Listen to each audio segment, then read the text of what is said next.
여기 정신질환자들의 모습을 그린 아주 특별한 초상화 시리즈가 있어. 예전엔 정신질환자들의 개념은 지금과는 많이 달랐거든. 중세 시기엔 이들의 관기를 악령의 장난이나 신의 벌로 여겼고, 참고로 17세기 전후로는 당시 유럽에선 정신질환과 범죄는 구분하지 않았다고 하고, 둘 다 이성을 잃은 상태로 뭉뚱그려 수많은 정신질환자와 불황자, 범죄자를 동일하게 수용소에 가뒀어. 이러한 감금은 현대 감옥과 정신병원의 기원 정도로 볼 수도 있어. 아무튼 18세기부터 정신의학이 태동하고 처음으로 이 정신질환자를 치료가 필요한 환자로 인식하게 된 거야. 이 이야기가 그림과 무슨 관련이 있을까? 바로 이 시기에 정신질환자들의 초상화를 그린 화가가 있거든. 그는 프랑스 낭만주의 회화의 시작이 된 테오도르 제리코야. 이 그림의 제목은 모노마니 환자들의 초상 시리즈인데, 19세기 정신의학에서 모노마네라는 단어의 어원은 그리스어 모노스 하나, 마니아 광기, 한 가지에 집착하는 광기라는 뜻이거든. 그래서 이 그림 속 환자들은 특정 주제의 사상, 행동에만 집착하는, 지금으로 치면 강박, 망상, 편집증 같은 개념에 가까운 정신질환을 가진 사람들이었고, 제리코가 이들의 모습을 그린 거지. 그런데 왜 이들을 그렸을까? 당시 제리코는 프랑스 파리의 정신병학으로 유명한 의사와 가까운 관계였고, 그 의사들은 광기를 과학적으로 탐구하는 새로운 시각을 받아들여 의학 연구를 위해 정신질환자들의 특징적인 얼굴 표정을 기록하는 프로젝트를 진행했거든. 여기에 제리코가 참여하게 된 거지. 이 프로젝트는 제리코가 추구했던 낭만주의적 인간 이해와도 맞닿아 제리코는 광인을 죄인도 괴물도 아닌 고통받는 인간으로 묘사했어. 제리코는 그림 속 환자들을 유형화된 광인으로 그리지 않고 하나의 인격체로 다뤘어. 예를 들어 도박광의 얼굴에는 긴장과 불안, 아동 유괴광의 표정에는 뒤틀린 집착과 슬픔이 묻어나오지. 단순히 병적 특정을 노출시킨 것이 아니라 그 이면의 인간적 고통을 함께 담아내려 했고, 그림을 보는 사람은 혐오나 두려움보다는 연민과 비극성을 느끼게 되는 거야. 즉 제리코는 의학적 관찰, 회화적 사실성, 인간적 연민을 결합해 병리학적 초상을 문학적이며 감정적인 깊이를 가진 예술작품으로 승화시킨 거야.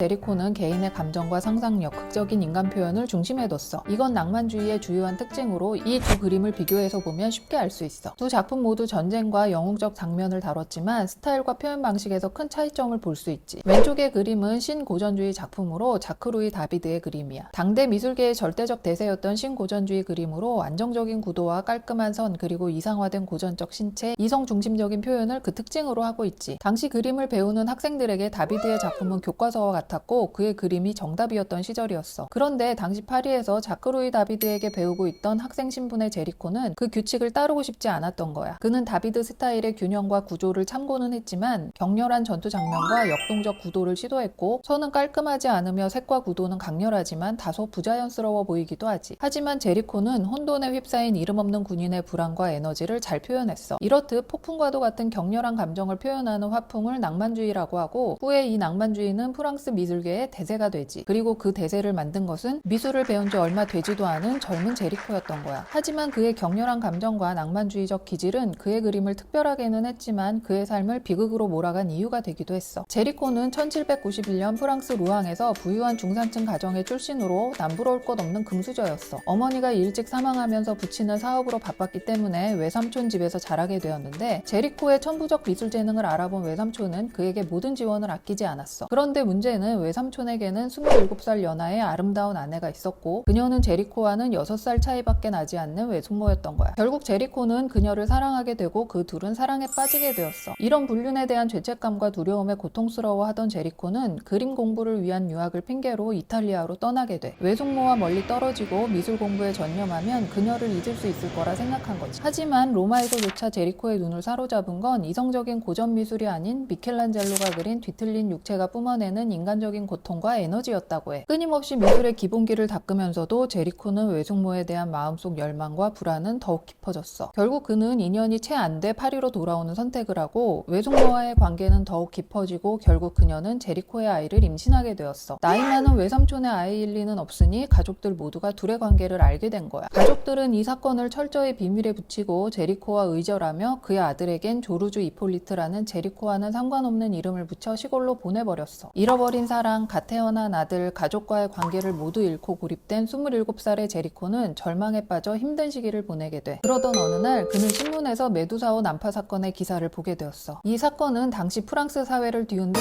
그야말로 끔찍한 대참사였지. 내용은 이래. 1816년 6월 17일 승객 400여 명을 싣고 식민지로 향하던 메두사호. 하지만 무능한 귀족 출신 함장의 실수 때문에 배가 부서지게 되었으며, 구명보트를 탈 수 있었던 건 함장을 비롯한 250명의 엘리트 계층뿐이었고, 나머지 나머지 147명의 승객과 하급 선원들은 급조한 뗏목에 버려졌으며 13일간의 난파 후 구조선이 왔을 때 남아있던 건 서로를 죽이고 인육을 먹으며 간신히 살아남은 15명 뿐이었습니다. 그중 5명은 육지에 닿기 전에 목숨을 잃었습니다. 제리코는 이 사건을 자신에게 투영했어. 사회적 금기를 어기고 추방당한 죄의식에 갇힌 자신과 살아남기 위해 모든 걸 버려야 했던 생존자들, 인간을 인간으로 만드는 인간의 조건은 무엇인가라는 의문을 가지며 메두사호의 뗏목을 그리기 시작했어. 이 그림을 위한 준비 작업의 일환으로 우선 당시 파리의 병원에서 사형수의 시신이나 신체 부위를 관찰하고 또한 부패 과정에 있는 시신을 자신의 작업실로 가져와 다양한 각도에서 그리며 죽음의 과정을 연구했어. 더불어 당시 생존자들과의 인터뷰, 다양한 모델들의 포즈와 감정을 관찰했고 뗏목의 정확하고 상세한 축적 모델을 구성하고 여러 차례 폭풍이 몰아치는 해안을 여행하며 수많은 준비 스케치를 했어. 이 그림은 가로 7.2m, 세로 4.9m로 큰 그림이고 그 안에 실물들은 실제 크기의 2배에 가까운 크기로 그려졌어. 제리코는 대형 군상과 극적인 포즈, 빛과 명암 대비를 극대화하여 관람자가 그 앞에 서면 마치 난파 현장에 있는 듯 몰입감과 극적인 스케일을 경험할 수 있도록 한 거야. 그런데 이상한 것은 그림 속 인물들은 13일간 표류했던 사람들 치고는 건강한 근육질의 인물로 묘사되어 있어. 이는 미켈란젤로의 시스티나 성당의 최후의 심판에서 영향을 받은 것으로 알려져 있어. 최후의 심판 속 이 장면은 악마들이 영혼들을 끌어내리는 장면으로 지옥으로 가는 이들의 모습을 표현한 거야. 미켈란젤로는 이들의 근육과 힘의 구조를 과장하여 영웅적 비극성을 부여했다고 하고 제리코 역시 메두사호에 굶주리고 죽어가는 사람들의 병약한 모습을 사실적으로 그리지 않고 고전적 근육미를 강조해 실제 난파 생존자라기보다는 인간 존재의 운명을 다룬 비극적 영웅처럼 보이게 한 거야. 즉 이건 미켈란젤로식 근육미와 낭만주의적 극적 연출이 결합된 결과라고 할 수 있겠어. 또한 이 그림의 핵심적인 특징은 독특한 구도라고 할 수 있어. 그림 전체는 2개의 피라미드로 짜여 있어. 첫 번째 대각선은 돛대와 장비를 따라 형성되고 이는 뗏목을 덮칠 듯한 거대한 파도와 연결되어 관객에게 위기의식을 심어주고 두 번째 대각선은 팔을 뻗어 구조를 요청하는 인물들이 보이고 멀리 보이는 구조선의 희미한 실루엣으로 시선을 끌고 있어. 즉 관람자의 시선은 먼저 왼쪽 아래의 시체에서 시작해 점차 오른쪽 위로 고조되는 인물들의 움직임을 따라가게 되고 결국 화면 최상단의 인물들이 깃발과 천조각을 흔들며 배를 향해 손짓하는 장면에 도달하고 죽음, 고통, 투쟁, 희망으로 이어지는 서사적 흐름이 피라미드 구조로 강조되는 거지. 이를 통해 관객의 눈은 무질서하게 흩어지지 않고 절망에서 구원으로 진행하는 극적 서사의 흐름을 따르도록 안내하는 거야. 이 구도는 고전적인 질서를 따르면서도 인체의 비극적 감정을 극적으로 배치한 점에서 낭만주의의 힘을 드러낸다고 할 수 있지. 1819년 메두사의 뗏목이 살롱전에 출품되었을 때 미술계에서는 많은 논란이 있었어. 그림을 비판하는 쪽은 색이 너무 어둡다, 드넓은 바다를 제대로 표현하지 못했다는 등의 여러 가지 이유를 들며 문제 삼았지만 그의 그림은 사람의 마음을 흔들며 공감을 만들어내는 힘이 있었지. 프랑스 왕 루이 16세 또한 이 그림을 보고 깊이 감동했다고 해. 또한 이 그림은 제리코에 이어 낭만주의의 대표 화가인 외젠 들라크루아에게 큰 영향을 미치게 되지. 제리코는 들라크루아보다 7살이 많았고 사실상 낭만주의의 선배이자 길을 연 인물이었어. 참고로 메두사의 뗏목 제작 당시 제리코는 주위 젊은 화가들을 모델이나 조수로 불러 포즈를 잡게 했는데 드라큘라 역시 이때 모델로 참여했어. 메두사의 뗏목이 살롱전에 출품되었을 때 드라큘라는 엄청난 충격을 받았다고 해. 그리고 후에 드라큘라는 키오스 섬의 학살을 그리고 1830년 그의 가장 유명한 작품 중 하나인 민중을 이끄는 자유의 여신을 그리게 되지. 제리코 그림의 죽음과 절망 속에서도 구조를 향해 손을 뻗는 생존자들과 같이 절망 속에서 인간 의지를 강조하는 구도, 즉 극적 인물 배치와 대각선, 삼각형 구도를 계승했고 영웅적 중심 인물과 군중의 대비를 통해 긴장감을 극대화하고 있어. 메두사의 뗏목 이후 1821년 30살의 제리코는 오랫동안 겪고 있던 폐결핵과 우울증으로 극심한 고통 속에서 생활했어. 어린 시절부터 즐겼던 승마는 그에게 여전히 큰 기쁨이었지만 과거의 승마 사고로 이미 건강이 악화된 상태였기 때문에 이후에도 낙마를 반복하며 상황을 더욱 악화시켰어. 그로 인해 거동이 불편할 정도로 쇠약해지고 밤낮으로 극심한 고통에 시달렸다고 해. 제리코는 이러한 고통 속에서도 붓을 놓지 않았고 앞서 설명한 인간 심리의 극단을 표현한 모노만의 시리즈를 제작하며 육체적 한계에서도 마지막까지 그림에 대한 열정을 불태웠어. 하지만 결국 1824년 제리코는 32살의 젊은 나이로 숨을 거두게 되지. 훗날 사회적 금기 속에서 태어났던 그의 아들은 법적 허가를 받아 자신의 성에 제리코를 덧붙였고 아버지가 남긴 유산 덕에 평생을 평온히 살 수 있었다고 해. 제리코 스스로는 구원받지 못한 고통 속에서 생을 마감했지만 제리코는 그렇게 자신의 이름으로 아들을 지켜냈다고 할 수 있겠어. 제리코의 삶은 내면의 소용돌이 같은 감정에 이끌린 낭만주의 그 자체였어. 이런 기질은 예술가에게는 축복이었지만 한 인간으로서의 삶은 죄책감과 고통으로 점철된 것이었지. 하지만 그럼에도 메두사의 뗏목에선 절망에서 희망을 보여주는 구원을 그렸고 그리고 낭만주의라는 사조를 탄생시켰어. 제리코는 고통과 광기를 붓끝에 담아 인간 내면의 어둠과 격정을 생생히 드러낸 짧지만 강렬한 빛을 남긴 위대한 낭만주의 화가였지.